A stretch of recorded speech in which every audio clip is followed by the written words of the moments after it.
नमस्कार दोस्तों, कैसे हैं आप सब लोग। स्वागत है आपका अपने YouTube चैनल पर। दोस्तों, आपका कल मेंस का रिजल्ट आया था और उसके तुरंत बाद इन्होंने इंटरव्यू कॉल लेटर भी रिलीज़ कर दिया विदाउट एनी डिले। आप देख रहे हैं क्या एकदम टाइम टू टाइम ये चल रहा है। इन्होंने डेट दिया था आपको इंटरव्यू का कि हम 1 अप्रैल से स्टार्ट करेंगे और कब तक चलेगा, 25 अप्रैल तक।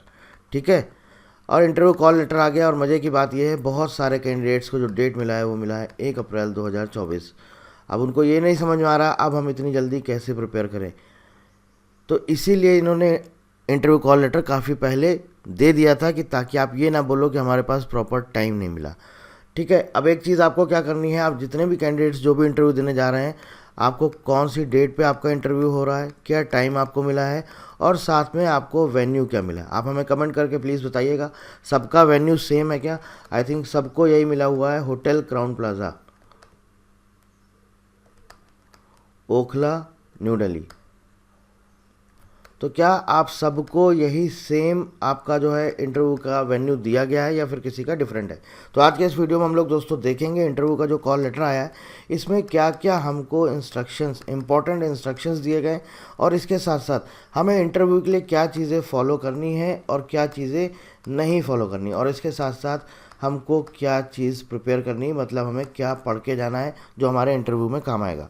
देखिए दोस्तों, ये आपके सामने स्क्रीनशॉट है, आप देख सकते हैं यहाँ पर कुछ इस तरह का आपका कॉल लेटर आया होगा इंटरव्यू का, और इसका लिंक, इंटरव्यू का जो कॉल लेटर, इसका लिंक मैंने आपको टेलीग्राम पर भी दे दिया है, साथ साथ आपको डिस्क्रिप्शन में भी दिया गया है, वहाँ से जा करके डाउनलोड कर सकते हैं। देखिए दोस्तों, इंटरव्यू कॉल लेटर प्रोविजनल, यहाँ पर आपका पोस्ट होगा जिसके लिए आपने अप्लाई किया है, और डिसिप्लिन होगा, यहाँ पर आपका ब्रांच होगा, फिजिक्स, केमिस्ट्री, मैकेनिकल जो भी है। यहाँ पर आपका रोल नंबर दिया है, यहाँ कैंडिडेट्स नेम है, जेंडर है, कैटेगरी है, एप्लीकेशन नंबर है, फादर्स नेम है, डेट ऑफ बर्थ है और पीडब्ल्यूडी की कैटेगरी। यहाँ पर ये आपका एक बार कोड होगा, यहाँ पर आपके सिग्नेचर होंगे और यहाँ पर आपकी फ़ोटो लगी होगी, और नीचे देखिए यहाँ पर लिखा होगा इंटरव्यू डिटेल्स। यहाँ पर आपका डेट दिया गया है 17 अप्रैल 2024। आप लोगों का डिफरेंट हो सकता है तो आप हमें कमेंट करके बताइएगा। Reporting time for interview 1:30 PM, 1:30 बजे दोपहर में आपका रिपोर्टिंग टाइम है। वेन्यू ऑफ इंटरव्यू, अब ये देखिए ये भी सबका डिफरेंट हो सकता है, तो आप हमें ये भी बताइएगा कि आपका टाइम क्या दिया गया है और आपको डेट क्या दी गई है, और इसके साथ साथ वेन्यू ऑफ इंटरव्यू, ये आई थिंक सभी कैंडिडेट्स का सेम है। अगर किसी का डिफरेंट है तो प्लीज़ हमें कमेंट करके बताइए कि हमारा डिफरेंट है। Hotel Crowne Plaza, Okhla, new Delhi 110020। ये तो बात हो गई, आपका फर्स्ट पेज जो है आपका इंटरव्यू कॉल लेटर कुछ इस तरह का है। अब देखते हैं व्हाट आर इंपॉर्टेंट इंस्ट्रक्शंस क्या है। देखिए, पहला पॉइंट लिखा हुआ है, based on the prelims exam, computer based test, CBT phase 1 and mains exam paper 1 and paper 2 held on 21 December 2023, 25 January / 5 February 2024, you have qualified for appearing the interview on, यहाँ पर आपका जो है डेट आ जाएगा, eight ये आ जाएगा, venue आ जाएगा, for the post of examiner this is this which is provision. ठीक है, इसको छोड़ देते हैं, इसका कोई मतलब नहीं। On verification at any time before or after the interview it is found that you do not fulfill any of the eligibility condition, your candidature for the examination and the post will be cancelled। चलिए दूसरा point देखते हैं। The candidates are requested to bring his/her Aadhaar card for biometric verification, आपका biometric verification होगा वहाँ पर। Candidates are advise to verify the location of the test venue a day in advance so they do not face any problem on the day of the test. ठीक है,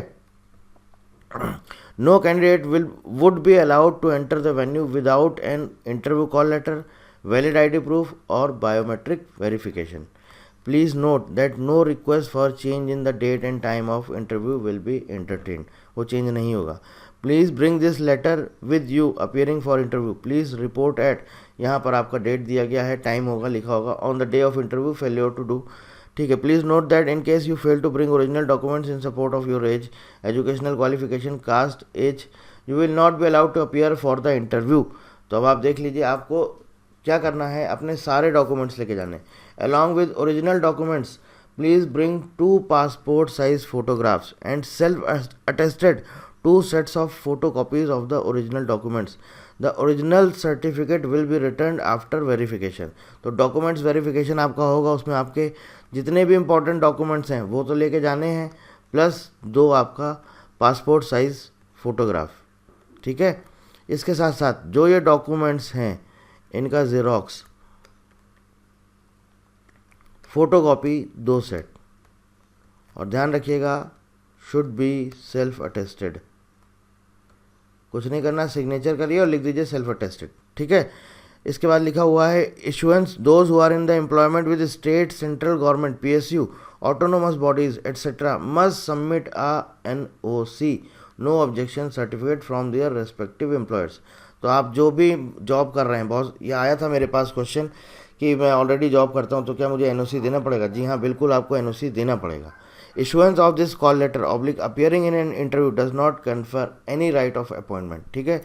if it is found that the candidate has furnished any false oblique fabricated information or has concealed the truth, the DPIIT reserves the right to reject or cancel the candidature, ठीक है। You must carry any one of the original and valid photo ID proof issued by the government.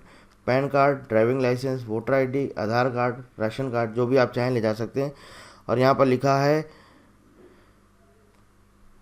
Scan photo copy in mobile phone will not be considered valid ID proof.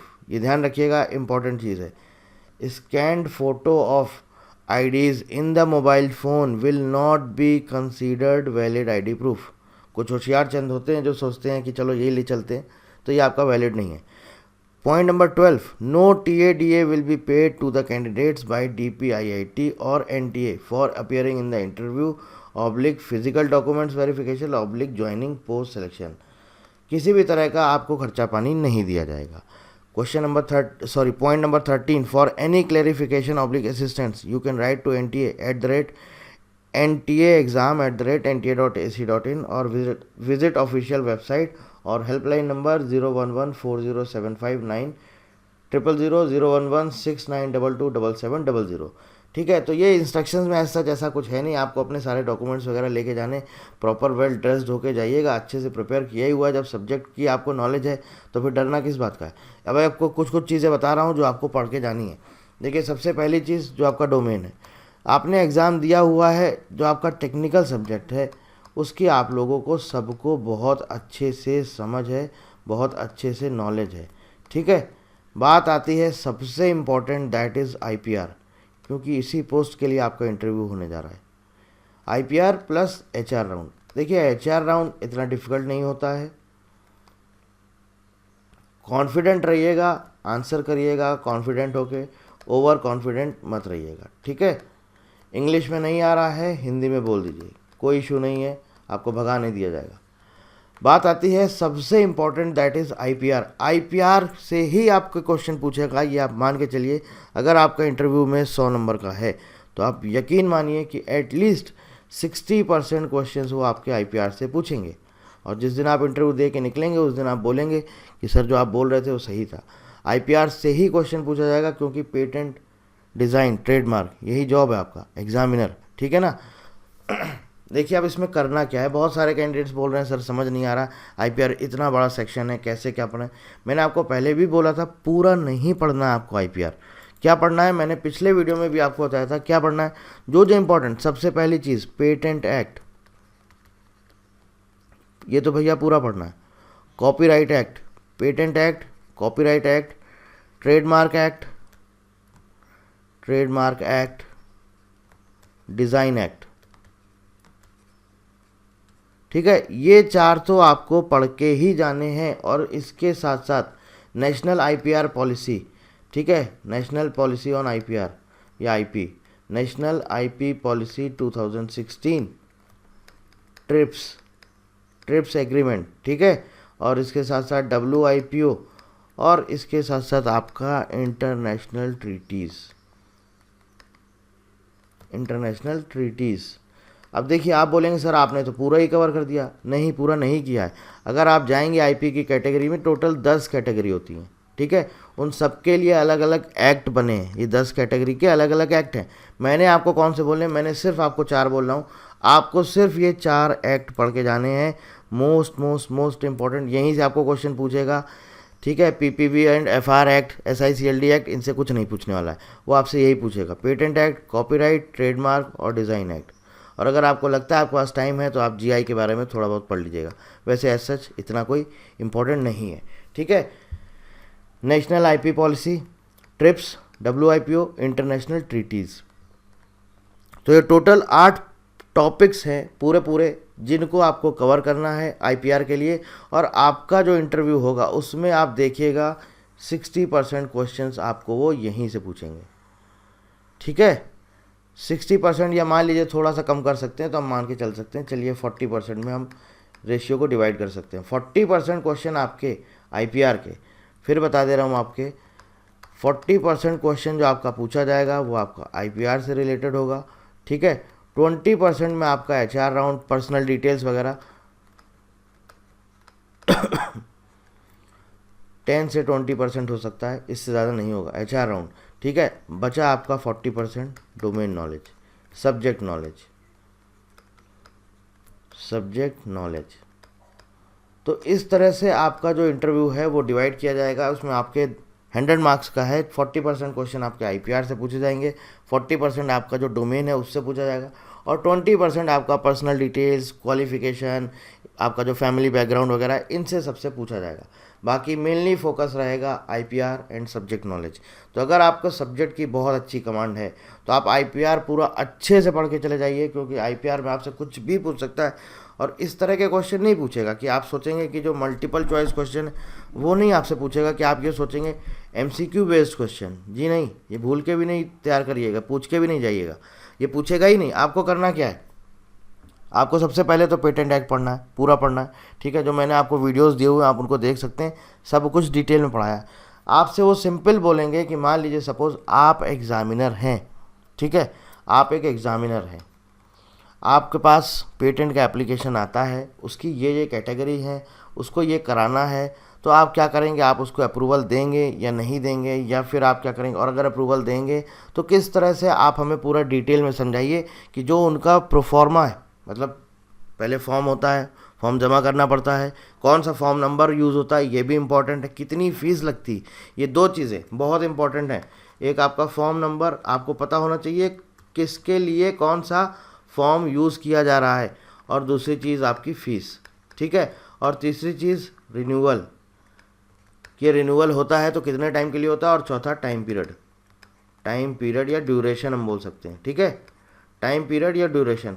तो आपको question क्या पूछेंगे, आपसे MCQ base नहीं पूछेंगे, बताइए भैया copyright जो है इसका ड्यूरेशन कितना होता है, ये नहीं पूछेंगे। वो आपसे बोलेंगे कि मान लीजिए सपोज़ आप एक एग्जामिनर हैं, आपके पास ये एप्लीकेशन आती है और आपके पास एक ये सिनारियो दे दिया कि ये सिचुएशन है, अब आप बताइए आप उसको किस केस में अप्रूवल देंगे, और अगर अप्रूवल देंगे तो कितने टाइम फ्रेम के अंदर अप्रूवल देंगे, और अगर नहीं देंगे तो उसके पीछे का जो ग्राउंड ऑफ ऑब्जेक्शन है वो क्या रीज़न हो सकता है, ये सारी चीज़ें आपको बतानी होंगी। तो इसके लिए पेटेंट एक्ट डिटेल में पढ़ना होगा, बिना पढ़े आप आंसर नहीं कर सकते हैं, ठीक है। और मेरे ऑलरेडी आईपीआर की प्लेलिस्ट है, आप पूरा उसको देख लीजिए, एक एक चीज़ वहाँ पर पूरा डिटेल में पढ़ाया है, उससे आपको बहुत हेल्प मिलेगी इंटरव्यू में, निश्चित मानिए उससे आपको बहुत हेल्प मिलेगी इंटरव्यू में। और जो मैंने आपको ये बता दिया है बस आप इतना पढ़ के जाइए।